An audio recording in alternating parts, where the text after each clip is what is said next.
Hello mga kabibig! Welcome back sa ating bagong YouTube channel. Ito ang pinakamaingay na YouTuber sa balat ng YouTube. Ako si Kabibig. Maglabag-labag na ta whenever tumaas ang kilay ko. Ay, parang na-shock ako sa mga statement ni Erwin Tulfo. 'Di ba? Kakalad ka rin daw niya, kukwilyohan daw niya, papalayasin niya, bibit-bitin. Senator Alan Peter Cayetano. Wala na siyang respeto kay Senator Alan Peter Cayetano. Grabe naman, oy. Kahit galit ka kay Senator Alan Peter Cayetano, kahit feeling mo ikaw ang chairman, sabi na nga chairman siya, be professional kasi hindi mo naman madadala ng gano'n sa Senator Alan Peter Cayetano kasi professional tao yan eh. Open-minded yan eh. Nakakaintindihan sa mga taong galit na gustong manakit, pero dead malayan si Attorney Alan Peter Cayetano. 'Di ba? Pero Tulfo ha, grabe ngayon ha, pag flood control ang ingay-ingay pero pag mga awayan na ganito, ang chika. Parang tumaas na ang BP, na high blood kanyan Tulfo. Grabe si Erwin Tulfo. Ay, ano nangyari si Erwin? Para yatang ginawa mong entertainment ito nangyari sa Senado ah. Para yatang ano to, ipapatawag mo sa mga programa mo, ipatutulfo. Uy, wag naman ganyan, bastusan na yan. Halal kayo, hinihalal kayo ng sambayanang Pilipino, respetuhin mo ni Senator Alan Peter Cayetano. As well as kung paano siya magsalita at pagrespeto sa'yo. 'Di ba? Be gentle. Pero wag ka, baka later on masyaka na lang. Kasi ipakukulong, papapalayasin ang mga senador na gagawa ng another Blue Ribbon Committee hearing. Siya daw ang legit. Siya daw ang tunay. So kayong mga Alan Peter Cayetano, mga Marcoleta, mga Marcos dyan, mga Amy Marcos, mga Pia Cayetano, kung sino man ang gagawa na another Blue Ribbon Committee, nako, ipapakulong ko kayo. Ipabibit-bit ko kayo sa usaa. Tapos, kung hindi kayo madala-dala, kukwilyuhan ko kayo. Papalayasin ko kayo sa Senado. Grabe naman yun. Uy, parang, wow. Diktador yan? Dictator? Martial law sa Senado? Ikaw, chairman? Di umano ng Blue Ribbon Committee. Ganon ba? To the more na hindi kayo magka-united. Kasi sabi ni Win Gatchalian, ang gusto ko sana ay magkaisa na kami, mabalik ang integridad ng Senado. The way how Erwin Tulfo talks to another senator, nagpadala ng kanyang galit, ito ba yung may integridad? Ito ba yung may respeto? Ito ba yung o kung majority black kayo, Erwin Tulfo, dapat sana you reach out to them. Pero ayaw nyo. Diba? O, ito kabibig ha. I-share ko sa inyo ang nakuha kong impormasyon. Grabe. As in, shocking. Sabi ni Joey, huy, wala kang arrest power. Idiot. Recommendation to arrest lang ang meron ka. Tungaw. Utak lang. Senator Erwin Tulfo on Friday said that he will order the arrest of senators. Recommend hindi order who will hold a hearing on the Senate Blue Ribbon Committee other than the one he would preside over as a chairman. Sabi ni Tulfo, I don't care kung dati kang Senate President, dati kang Speaker of the House, talagang papahuli kita.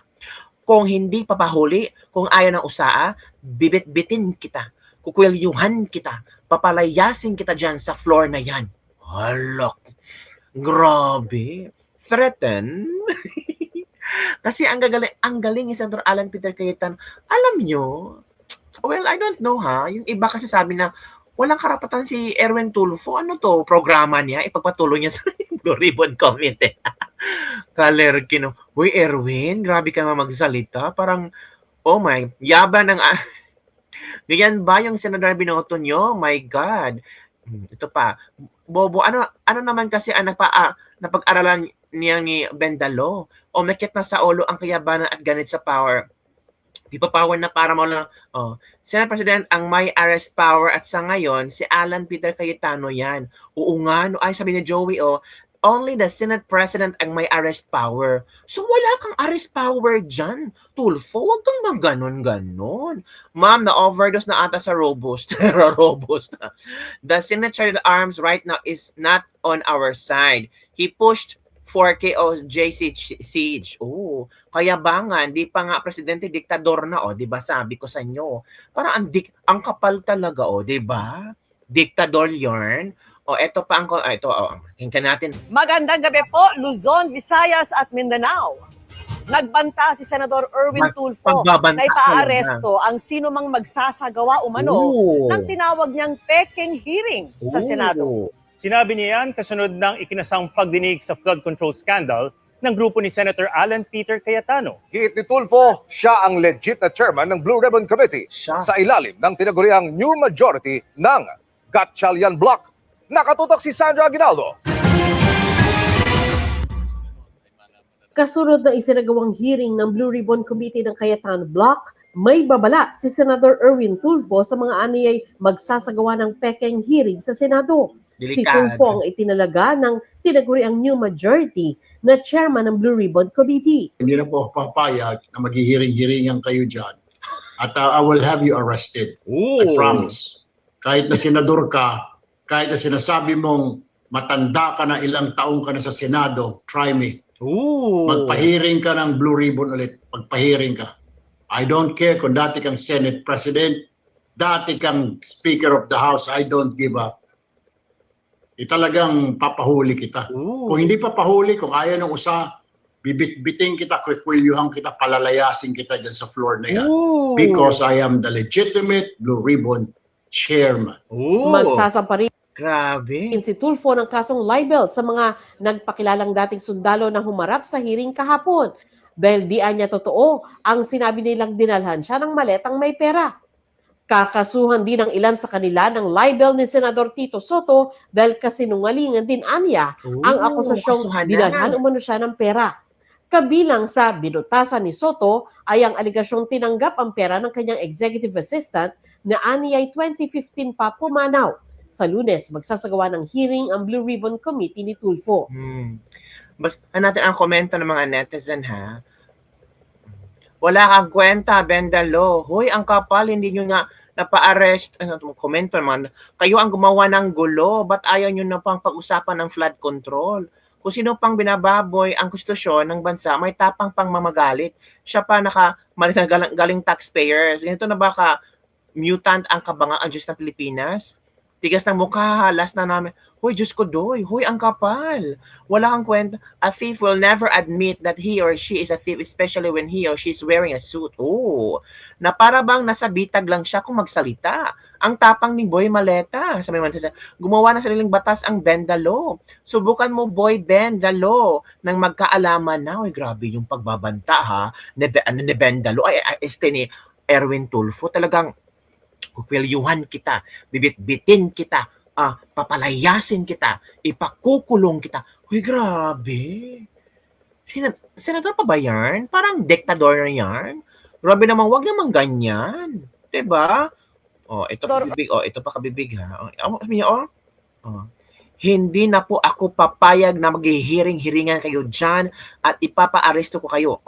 Bakit pinayagan nyo last time? Kung talagang malakas kayo, kung talagang kayo na talaga ang minority black, bakit nyo pinayagan? Sana ginawa mo that, Tulfo, yung, ngayon, kahapon, yung nag-hearing Senator Alan Peter Cayetano, sana lumabas ka sa lungga mo, sumugod ka doon, di ba? Sinagot mo ang 18 ex-Marines. Kasi, sabi ni Senator Alan Peter Cayetano, nag-hearing kami, hinahamon namin yung mga senador na napangalan dito, punta kayo dito, sagutin nyo ang 18 experts. Pero bakit hindi kayo pumunta doon? Pero ngayon, nagpapa-interview ka, nagyabang-yabangan ka, nagtapang-tapangan ka. Huwag ganyan. Dapat noon pa, dapat gahapon pa na nag-hearing ang 18 ex-Marines, kung talagang alam mong peke at hindi legit yung hearing, sana kahapon, sumugod ka doon.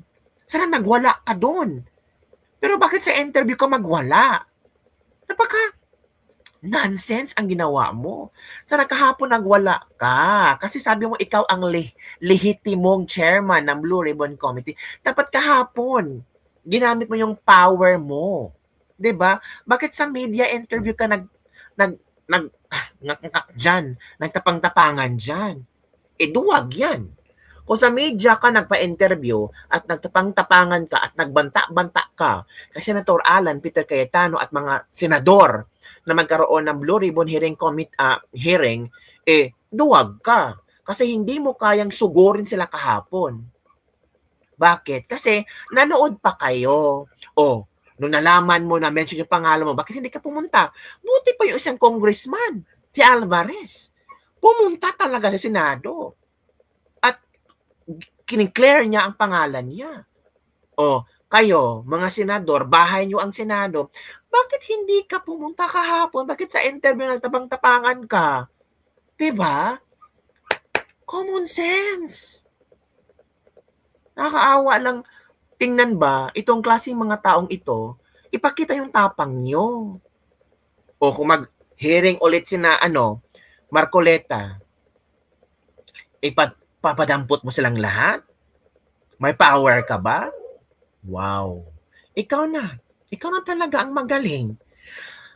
Kahit na senador ka, kahit na sinasabi mong matanda ka na, ilang taon ka na sa Senado, subukan mo ako. Last time nga, nag-Blue Ribbon sila, hindi ka nga pumunta. Sinubukan ka nila, hindi ka tinawag, kinall out ka, hindi ka nagpunta. Kung dati kang Senate President, dati kang Speaker of the House, wala akong pakialam. Magpahiring ka ng Blue Ribbon ulit, magpahiring ka, talagang papahuli kita. Kung hindi papahuli, kung ayaw ng bibitin kita, kukulyuhan kita, papalayasin kita sa floor na yan. Dahil ako ang lehitimong Blue Ribbon Chairman. Yun lang pala, posisyon. Valer, kaya naman to si Erwin. Ano ba talaga, Erwin? Nangyari sa'yo. Erwin, parang, the more ka magsalita sa media, the more ang mga taong natatawa sa'yo, sa mga statements mo.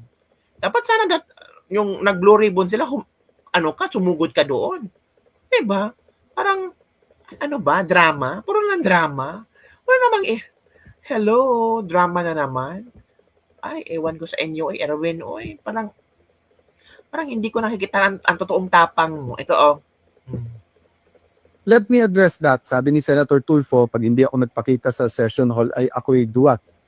Ang kaduwagan po ay nanuugat yan sa ano ba ang purpose at trabaho mo. Diba? So for example, kung ang trabaho mo ay magtanim, pero bumabagyo, grabe po yung kidlat. Anytime mo mawala kidlat, kasi it's not a matter of tapam, magtatanim ka na, tamaan ka naman ng kidlat, di ba? So, ganun din sa sundalo. Hindi natin isusubo ang sundalo natin sa mga bagay na suicide ang mission.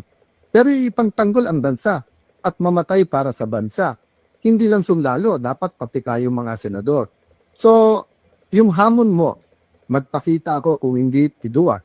Para po rin sinabi ang bawat senator, ikaw, maging independent ka o hindi, duwag ka. This is not a radio or TV program. This is not entertainment.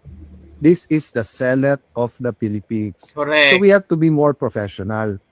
Kung hindi ka lang Tulfo at kung hindi lang Tulfo si kapatid mong si Erwin, sinumbong ko lang kayo kay Tulfo Diba? Pero ang reality is, because nandiyan tayo, because you have a strong voice, use it for the good of the country. Correct. There are also issues facing you. So you ask Joel Villanueva, you ask Jingo Estrada, you ask Chis Escudero to face it squarely. So face the issues also squarely. Wag yung itigilan natin yung Blue Ribbon na committee and then gagawin natin personal yung lahat ng issues. There are issues facing all of us.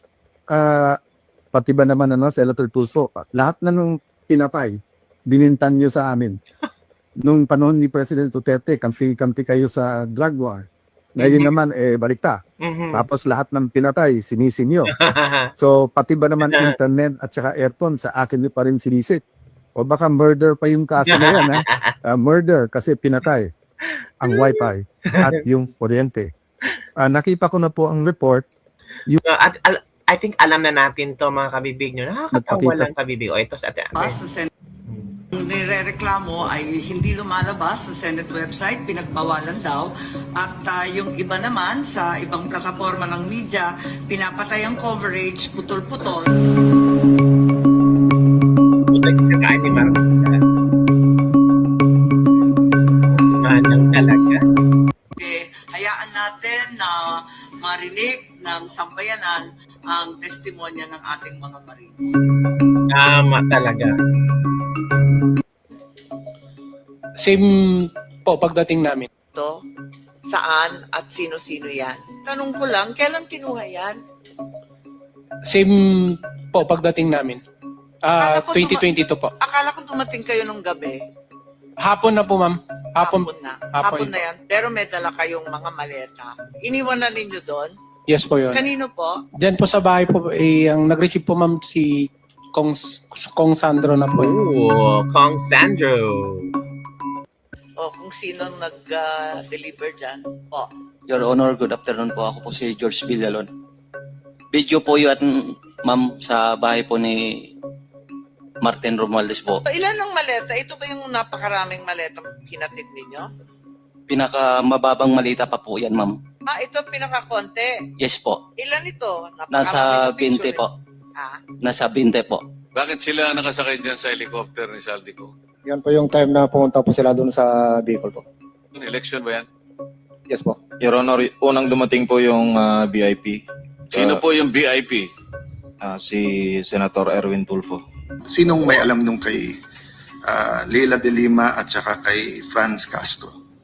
Mga kongresista. Si Franz Castro, Your Honor, laging ka-meeting niya nila Boss Saldico sa opisina niya doon sa Congress po at saka sa Townhouse. Pagkatapos po ng meeting nila, yung babae rin yun na Your Honor, yung lagi niya kasama. Tatlo yan sila, Your Honor, kasama si Raul Manuel at saka yung isa pa. Oh, Rosas, Your Honor. Ang direct contact ko po sa mga schedule ng meeting is si Senator Trillanes po na binigay ni Mark sa akin. Siya po yung nagbabato ng mga si Mark talagang hanapin yan. meeting sa hotel na i-meeting po sa ICC. Lumutang na nga, pero sana manatili silang safe kasi kinakabahan tayo at marami silang hinaharap na kaso kung ano-anong sinasabi. Sana tuloy-tuloy lang. Pero liwanag natin ang mga nangyayari. Hindi maganda yung pinagtatakpan. We always know the cover-up is always worse than the crime. Oh. The cover-up is always the worst of the crime. Hala, grabe. O, ito, Tulfo, para magising ka. Ito yung kahapon. Dapat sana dito, sumugod ka. Huwag yung magpatapang-tapangan ka sa radyo interview. Ako po, sir, si Bernard Gumban. Bali po, nakapag-deliver po ako doon kay Senator Erwin Tulfo ng 2 bisis. Yung una po, 2 maleta, tapos yung pangalawa po, 6. Ano yung ibang maleta? Anong size? Maliit na po, small tsaka medium siguro. Small. Ano ulit laman ng small? Nasa 20 to 25. Okay, and then medium? Yung po. Medium ata yung 20 to 25, no? Tama ba? Maliit po. Yung small po. Okay, tapos yung medium? Nasa 40 to 50. Okay, so ang dineliver mo is from 60 to 70. Okay. Tapos yung pangalawang beses po, Your Honor, 6 na mali na po. 6 na gano'ng kalaki? Halo-halo po. Halo-halo na. Opo, So, Your Honor. even assuming small lahat, kung 6 sa 25, at least 150, no? At least. Yes, Saan ng first at saan yung second delivery? dito sa may bahay niya po, Your Honor, dito sa Green Hills. Green Hills. Paano nyo alam na bahay? Tinanong ko po si Mark Tiksay. Sabi ko, Boss Mark, kaninong bahay po ba yun? Sabi niya kay Senator Erwin. So pagdating nyo doon, katulad nung kwento doon sa Ilocos, so may sumalbong, kinuha lang, pinapasok kayo, paanong... Bali po, Your Honor, si Mark po, si Boss Mark, si Mark Tiksay, tsaka yung contact doon sa bahay ni Senator Erwin, sila po yung nag-uusap niyan. Tapos pagdating po doon sa bahay, ibababa po namin yung mga malita, tapos ihatid doon sa loob. Yung nagre-receive na po yung si Boss Mark na po, tsaka yung nagre-receive yung bala. So hanggang saan ka nakapasok? Nakapasok po ko doon, yung bahay po may basement eh. Hanggang sa ano lang. Pero Basement, bababa. kasama che or bababa? Hindi po, Your Honor. Yung malita po. Yung maleta. So yung kotse sa parking lang kayo, Sas lang po ng bahay. tapos nadala yung maleta hanggang sa basement. Papasok lang po kasi may sumalubong na po doon yung... Okay. ano So po kung yun. halimbawa madadaan dun sa mga lugar na sinasabi nyo, matuturo nyo na ito yung bahay tapos Yes, masasabi Your nyo Honor. dito yung basement. Yes, sir. Yes, sir. So, Ako po, yun, sir, si... Erwin Tulfo. Oh, Huwag magtapang-tapangan. Sana kahapon pinakita mo yung tapang mo. Sana kahapon umupo kayo kasi invited kayo eh. 'Di ba? Invited lahat ng senador eh. Sana kahapon umupo ka. Yung sinasabi mo, kukwelyuhan mo, bibitin mo, hindi ba papasukin, pakukulong, sana kahapon ginawa mo kasi ikaw ang legit eh, sabi mo. Bakit hindi mo ginawa kahapon? Matanong lang namin. Bakit nga dakdak ng dakdak sa media? Bakit dakdak ng dakdak, ngak-ngak na ngak-ngak pag i-interviewin ka? Pero kahapon, bahag ang buntot mo. Bakit? So gagamitin mo ang media for mileage, for cover up, for kaipalan? Sana kahapon. Sayang ang opportunity. 'Di ba? Akala namin may susugod na grupo ni Soto pero wala eh. Kasi sabi nyo kayo ang majority, ikaw ang chairman ng Blue Ribbon. Bakit kahapon hindi ka pumasok? Bakit hindi ka nag-intervene? Bakit pinayagan mo sila kung talagang matapang ka? Matapang ka pala lang talaga pag i-interviewin. Pero pag nandyan na, wala.